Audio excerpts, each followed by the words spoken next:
मेरे प्यारे बच्चों, मैं आप लोगों को पिछले 3 वीडियो में जो है इंडियन सिविलाइजेशन एंड कल्चर को पढ़ा करके समाप्त कर दिया हूं, जिसमें कि एमसीक्यू भी हुआ था, ऑब्जेक्टिव क्वेश्चंस हुआ था। लेकिन आज मैं आप लोगों को इसका अंतिम वीडियो है इंडियन सिविलाइजेशन एंड कल्चर का। इसमें मैं आज आप लोगों को समरी बताऊंगा और शॉर्ट्स क्वेश्चन बताऊंगा। आप सभी लोगों को पता है कि एग्जामिनेशंस के अंदर जो समरी है वो 5 नंबर के आता है, ये सबको पता है। तो इसलिए हम इसकी तैयारी करेंगे शॉर्ट्स क्वेश्चन और समरी का। सभी को पता है कि हम लोग रेनबो पार्ट 2 पढ़ रहे हैं, क्लास 12th का है। चैप्टर का नाम है Indian civilisation and culture, book का नाम है रेनबो। हम लोग बिहार बोर्ड की तैयारी करने के लिए इकट्ठा हुए हैं और क्लास है आप लोगों का 12th। आप लोग बहुत तेजी से चैनल को सब्सक्राइब कर रहे हैं, बहुत तेजी से चैनल सब्सक्राइब हो रहा है, बहुत तेजी से चैनल ग्रो कर रहा है। इसके लिए आप सभी लोगों को मैं धन्यवाद देता हूं। और सबसे बड़ी बात कि आप लोग जो कमेंट में सजेशन दे रहे हैं वो सबसे अच्छा लग रहा है। जो सजेस्ट कर रहे हैं, आप कोई विद्यार्थी क्वेश्चन पूछ रहा है, ये सबसे इस चीज का बेस्ट पार्ट है। तो आप कमेंट में सजेशन और क्वेश्चंस पूछते रहें। सब्सक्राइब अच्छा लगे तो जरूर करें आप, ठीक है बच्चों। तो हम लोग आज जो है बिहार इंटर परीक्षा 2026 की तैयारी करने के लिए इकट्ठा हुए हैं। हमारा चैप्टर है 1 इंडियन सिविलाइजेशन एंड कल्चर। हमारा इंग्लिश जो है 100 मार्क्स का आता है। इसी के तहत हम लोग आज समरी की तैयारी करेंगे, जो कि 5 नंबर में हम लोग एग्जामिनेशंस में पूछता है। और 5 नंबर प्रोज से पूछता है और 5 नंबर पोएट्री से पूछता है। टोटल आपको समरी से 10 नंबर मिल जाएगा, 5 नंबर प्रोज का और 5 नंबर पोएट्री का मिलेगा। शॉर्ट क्वेश्चन आते हैं, जो एक क्वेश्चन लिखने पर 2 नंबर मिलेगा। और इस प्रकार से आपको 10 क्वेश्चन देंगे, जिसमें से केवल 5 लिखने होंगे और सभी 2 नंबर के होते हैं, जिस पर आप लोगों को 10 नंबर मिलेंगे। तो समरी से 10 नंबर और शॉर्ट क्वेश्चन से 10 नंबर पूरे बुक से आएगा, आपको लिखना होगा। शॉर्ट क्वेश्चन हम लोग पहले पढ़ेंगे, जो आपके बुक में दिया हुआ है वही सारे क्वेश्चंस हैं। पहला क्वेश्चन है कि हाउ इज, एक दिन और कराया था मैं, आज फिर से, how is Indian civilisation different from European civilisation, कि कैसे भारतीय सभ्यता पश्चिमी सभ्यता से, यूरोपियन सभ्यता से कैसे अलग है। तो यहां पे आंसर है Indian civilisation is different from European civilisation in many ways, कि जो भारत की सभ्यता है वह यूरोपियन सभ्यता से कई तरीके में अलग है, कई तरीके से यह अलग है। European civilisation has invented wonderful machines, कि जो पश्चिमी सभ्यता है वह अद्भुत अद्भुत मशीनों का खोज किया हुआ है, आविष्कार किया हुआ है। एंड मटेरियल्स, और वस्तुओं का खोज किया है, वस्तुओं का आविष्कार किया हुआ है। कहां की सभ्यता? तो पश्चिमी सभ्यता। बट लेकिन Indian civilisation has discovered the things of spirit, लेकिन जो भारत की सभ्यता है उसने किस प्रकार की वस्तुओं को खोजा है? तो स्पिरिट, अध्यात्म की वस्तुओं को, द सोल, आत्मा को खोजा है इसने, एंड द रिलीजन, और इसने धर्म को खोजा है। ध्यान दीजिएगा, पश्चिमी सभ्यता किसको खोजा हुआ है? तो मशीनों को और मटेरियल्स को, यानी वस्तुओं को, जबकि भारत की सभ्यता ने स्पिरिट को ढूंढा है, सोल को ढूंढा है और रिलीजन को ढूंढा हुआ। याद रखना है इसका, ये हिंदी है उसी क्वेश्चन का। मेरे अकॉर्डिंग ये सारे बच्चे हिंदी का स्क्रीनशॉट जरूर ले लें, क्योंकि बहुत लाभ करेगा। आप ट्रांसलेट करके भी आपको लिखने की कैपेसिटी क्रिएट हो पाएगी। तो इसका जो है आप लोग स्क्रीनशॉट ले लीजिए जल्दी से। क्वेश्चन नंबर 2 है, व्हाई डज गांधी से, गांधी जी क्यों कहते हैं दैट की माइंड इज रेस्टलेस बर्ड, कि मन एक बेचैन पक्षी है, ऐसा गांधी जी क्यों कहते हैं? तो Gandhi ji says that mind is restless bird, Gandhi ji कहते हैं कि मन एक बेचैन पक्षी है, because the more it gets, क्योंकि यह अधिक प्राप्त करता है, द मोर इट वांट्स, और अधिक पाना चाहता है, अधिक प्राप्त करता है और अधिक पाना चाहता है, एंड स्टिल रिमेन्स अनसेटिस्फाइड, और अंत तक ये जो हमारा मन है असंतुष्ट रह जाता है। Therefore we should control our minds, इसीलिए हम लोगों को अपने मन के ऊपर कंट्रोल करना चाहिए, क्योंकि हमारी आवश्यकताएं कभी नहीं पूरी होती हैं। मनुष्य की अनंत आवश्यकताएं होती हैं सभी मनुष्यों की, जो कभी पूरी हो ही नहीं सकती हैं। इसका हिंदी है, आप इसका स्क्रीनशॉट ले लीजिए। How did the ancestors enjoy true home rule, कि कैसे पूर्वजों ने सच्चे गृह नियम का आनंद लिया था। हमारे पूर्वजों ने कैसे सच्चे गृह नियम का आनंद उन्होंने लिया था।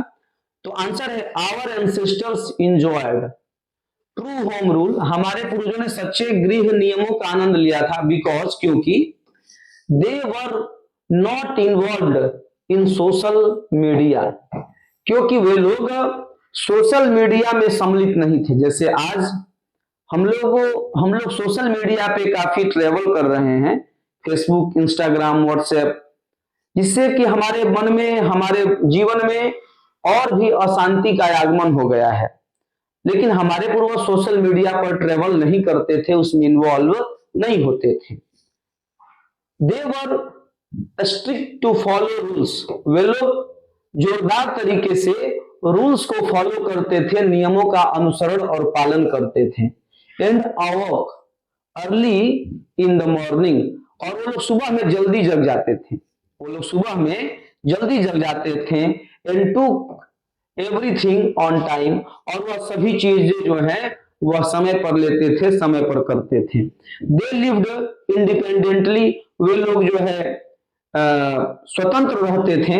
And follow their agriculture occupation, और वे लोग अपना एग्रीकल्चर का ऑक्यूपेशन फॉलो करते थे, यानी कि एग्रीकल्चर मीन्स खेती होता है, ऑक्यूपेशन मीन्स पेशा होता है, कि वे लोग खेती का काम करते थे, उनका पेशा खेती था, और इस प्रकार से वो सच्चे गृह नियम का आनंद लेते थे। उसका हिंदी है, आप इसका स्क्रीनशॉट ले सकते हैं। Question number 4, how did our ancestor view large cities, कि हमारे पूर्वज जो है वो बड़े शहरों को कैसे देखते थे, कि बड़े शहरों को किस एंगल ऑफ व्यू से देखते थे, किस नजरिए से देखते थे। क्वेश्चन इसमें 2 है, यहां पे एक समाप्त हो गया, इसके आगे एक है। Why were they satisfied with a small village, कि वे लोग क्यों छोटे गांवों के साथ संतुष्ट थे। पहला क्वेश्चन ये है कि वे लोग बड़े शहरों को कैसे देखते थे, किस नजर से देखते थे। जबकि दूसरा क्वेश्चन ये है कि वे लोग छोटे गांवों से क्यों संतुष्ट थे। 2 क्वेश्चन, आंसर है यहाँ पे our ancestor like to live in village, हमारे पूर्वज जो है गांवों में रहना पसंद करते थे। बिकॉज क्योंकि they wanted to live in safe place, क्योंकि वो लोग सुरक्षित जगह में रहना चाहते थे। गांव सुरक्षित जगह था, सेफ प्लेस में रहना चाहते थे। विद देयर एंशिएंट ट्रेडिशन, और अपने प्राचीन पुरानी परंपराओं के साथ रहना चाहते थे। Our ancestors did not want to live in cities, हमारे पूर्वज शहरों में रहना नहीं चाहते थे, हमारे पूर्वज शहर में रहना नहीं चाहते थे। बिकॉज क्योंकि there would be gangs of thieves, क्योंकि वहां पे चोरों का गैंग होता था। एंड रॉबर्स, वहां पे डकैतों का गैंग होता है। हु लूट अस, जो हम लोगों को लूटते हैं। वे शहर में क्यों नहीं रहना चाहते थे, क्योंकि वहां पे जो डकैत थे, जो चोर थे, वो लोग लोगों को लूट लेने का काम करते थे। दैट इज वाई मीन्स होता है इसलिए। They were satisfied with a small village, इसीलिए वे लोग छोटे गांवों के साथ संतुष्ट थे। याद रखना होगा। ये हिंदी है, आप इसका स्क्रीनशॉट ले सकते हैं। Why did our ancestor dissuade us from luxuries and pleasure? कि हमारे पूर्वजों ने हम लोगों को लग्जरी और प्लेजर से क्यों दूर रखा था?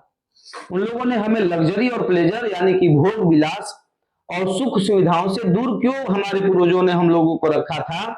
तो आंसर है our ancestor decided us from luxuries and pleasure, कि हमारे पूर्वजों ने हम लोगों को सुविधाओं और भोग विलास से दूर रखा था। बिकॉज क्योंकि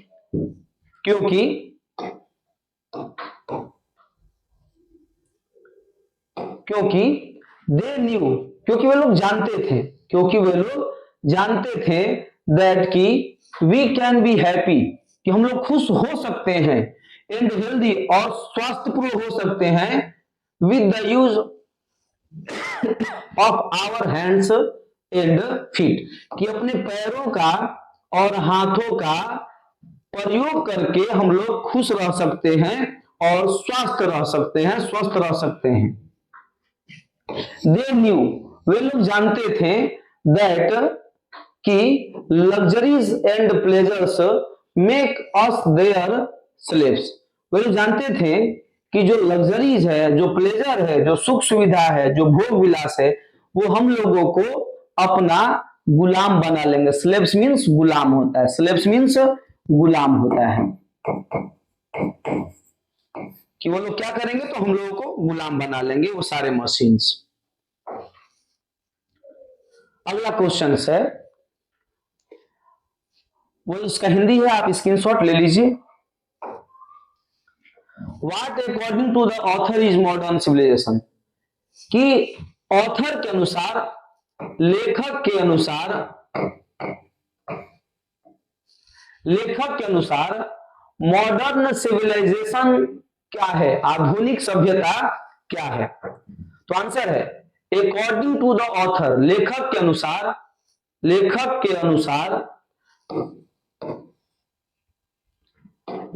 अनुसार modern civilization is the worship of the material, कि आधुनिक सभ्यता जो है वह मटेरियल की वर्शिप है, वह वस्तुओं की पूजा है, वह वस्तुवाद की पूजा करता है।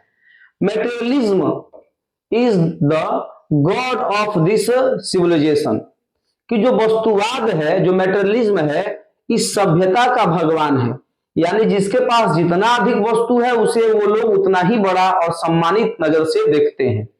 तो इस सभ्यता का भगवान वस्तु ही होता है। उसका हिंदी है, उतार लेंगे आप लोग, वो स्क्रीनशॉट ले लेंगे। What is civilization in the real sense of the term, कि सभ्यता का वास्तविक अर्थ क्या है? सभ्यता का वास्तविक अर्थ क्या है? In the words of Gandhi ji के शब्दों में, civilisation is the mode of conduct, आचरण का तरीका है। सभ्यता क्या है? तो आचरण का तरीका है, विच गाइड्स अस, जो हम लोगों को गाइड करता है, as the path of our duty, हमारे कर्तव्यों के रास्ते को बताता है। It means the Gujarati equivalent for civilization means good conduct, कि सभ्यता के लिए गुजराती समकक्ष का अर्थ है गुड कंडक्ट, यानी कि अच्छा आचरण। Civilization is the state of development of people, civilization जो है लोगों के विकास की अवस्था है। उसका हिंदी है, स्क्रीनशॉट ले लीजिए आप लोग। क्वेश्चन नंबर 8 है, what is the real glory of Indian civilization, कि भारतीय सभ्यता का रियल ग्लोरी क्या है, वास्तविक गौरव क्या है, वास्तविक चमक क्या है।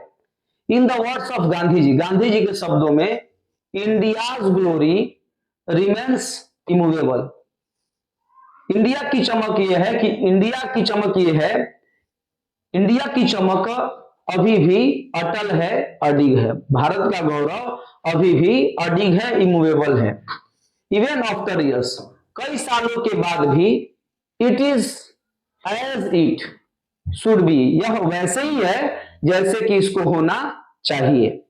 It's nature has not changed, इसका स्वभाव है, इसकी प्रकृति है हमारे देश भारत की कि यह बदला नहीं है। And it's foundation is strong, और इसका जो आधार है, इसका जो नींव है, फाउंडेशन जो है वो काफी स्ट्रॉन्ग है, काफी मजबूत है, इसका आधार बदलने वाला नहीं है। हिंदी है, स्क्रीनशॉट ले लीजिए। अब हम लोग समरी, अभी बताया हूं कि आपको समरी की जब हम चर्चा करते हैं तो pros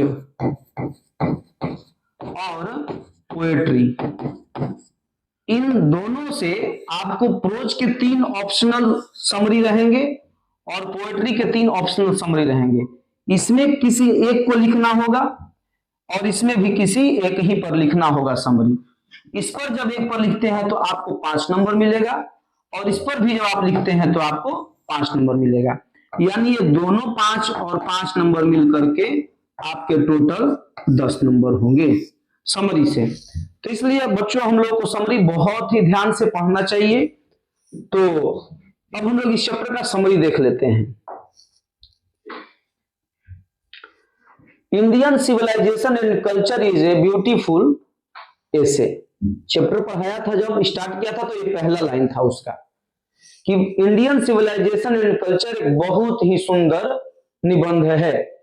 it has been written by Mahatma Gandhi, यह महात्मा गांधी के द्वारा लिखा गया है।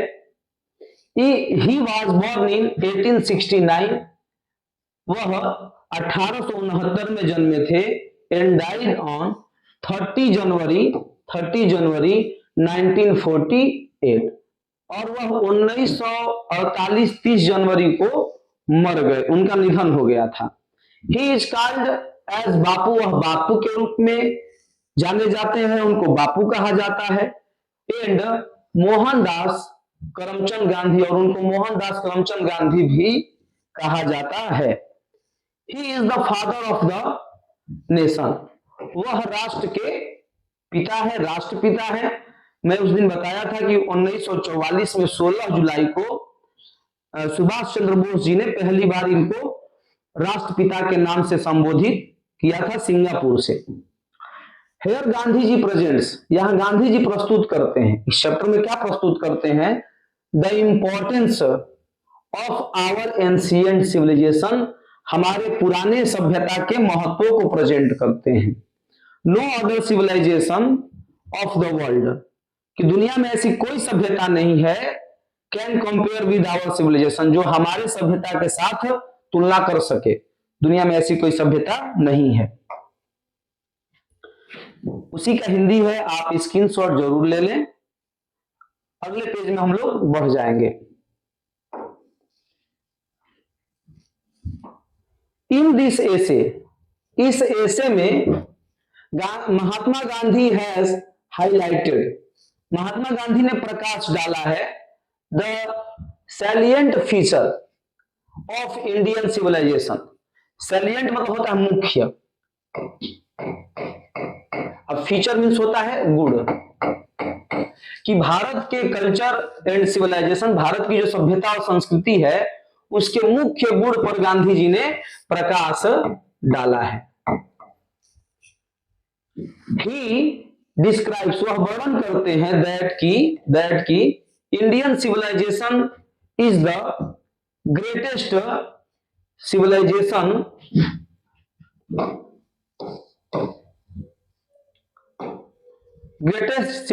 ऑफ द वर्ल्ड, कि जो भारत की सभ्यता है वह दुनिया की सबसे महानतम सभ्यता है। Indian civilisation is the most ancient, कि जो भारत की सभ्यता है वो सबसे पुरानी है, मोस्ट स्ट्रॉन्गेस्ट सबसे मजबूत है, एंड मोस्ट लॉन्गेस्ट और सबसे लंबी है, कहां? तो इन द वर्ल्ड, पूरी दुनिया में। All the civilization of the world have ended, सब दुनिया की सभी सभ्यताएं समाप्त हो गई हैं और बिकम वेस्टर्नाइज्ड, या पश्चिमी हो गई हैं, या तो वो सब सभ्यताएं समाप्त हो गई या पश्चिमी देशों के रीति रिवाजों को उन देशों ने अपना लिया है। But our civilization has not change, लेकिन हमारी सभ्यता बदली नहीं है। गांधी जी से, गांधी जी कहते हैं दैट की civilization is the mode of conduct, कि सभ्यता जो है वह आचरण का तरीका है, आचरण का मोड है, आचरण का तरीका है। विच, जो guides us, guides, which guides, जो हम लोगों को गाइड करता है as the path of our duty, जो हमारे कर्तव्य के रास्ते को दिखाता है, गाइड करता है। ठीक है, इसका हिंदी है, आप स्क्रीनशॉट ले लेंगे सभी बच्चे। और इसी के साथ हमारा चैप्टर जो इंडियन सिविलाइजेशन एंड कल्चर है वो समाप्त हुआ। अगर आपको अच्छा लग रहा हो तो चैनल सब्सक्राइब करें, क्योंकि चैनल काफी तेजी से सब्सक्राइब हो रहे हैं, तो इसका मतलब ये है कि काफी बच्चों के द्वारा ये पसंद किया जा रहा है। तो आप सभी लोगों को सब्सक्राइब करने के लिए धन्यवाद। अच्छा लगे तभी सब्सक्राइब करें। जय हिंद, जय भारत।